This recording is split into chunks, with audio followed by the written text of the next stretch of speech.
there are some really cool things about it. Sugar cubes were invented there. Contact lenses were invented there.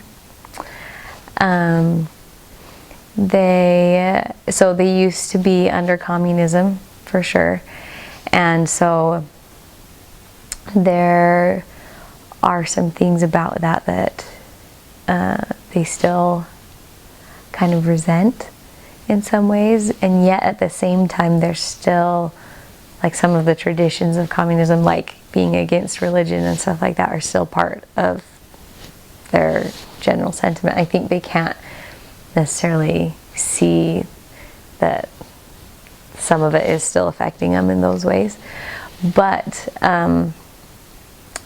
they're also probably the most westernized of the Eastern countries, if that makes sense. They're one of the only countries that was under communism that has now become more successful economically since communism fell than they were before.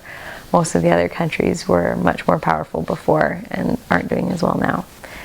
And tourism has a lot to do with that. They're also really well known for their beer. So a lot of other people around Europe know that about them.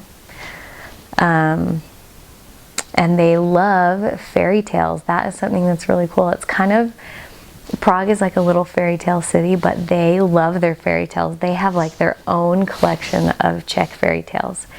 And everybody, they play them on TV, especially on Christmas Day, and everybody, even adults, sits down with their family and watches them. There's even a city that's known as like the City of Fairy Tales.